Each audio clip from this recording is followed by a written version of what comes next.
Ako nga pala si Boss GK, dating basketball player, ngayon babaero na. Hindi, biro lang.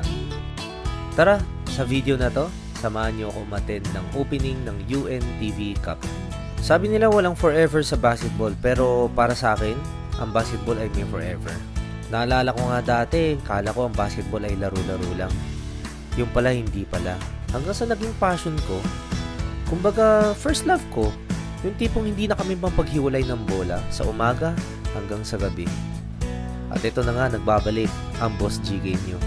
Napakasarap sa pakiramdam na muling makakalaro tayo sa isa sa pinakamagandang liga ng Pilipinas, ang UNTV Cup. Ito ang liga ng public servants na kung saan ang bawat team ay may kanya-kanyang beneficiaries. At ngayon, gagawin namin ng lahat para manalo, para matulungan namin yung aming beneficiaries na may mga cancer. Kalahin nyo, naglalaro na lang kayo, nakakatulong pa kayo. Alam nyo din ba mga boss, dahil din sa sports na ito, nakapagtapos ako ng pag-aaral. Pero bago ko naman marating ang mga naging tagumpay ko sa aking buhay, may kakabit din itong mga pagsubok na tunay nga naman susubukin ng pagkatao mo.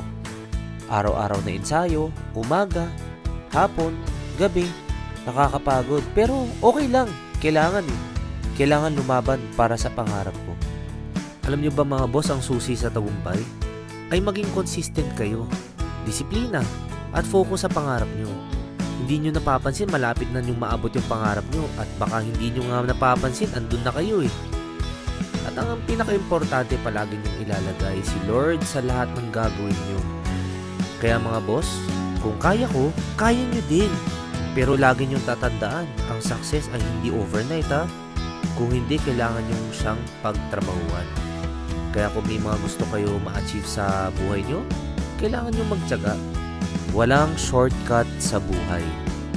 At sa mga followers ko, gusto ko kayong pasalamatan sa laging pagsubaybay sa aking vlog.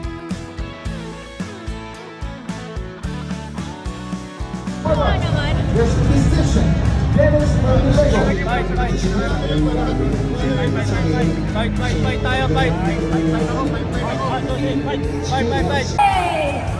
Ulitin ko lang po yung mga kupala. TPMS Trailblazer versus Judiciary.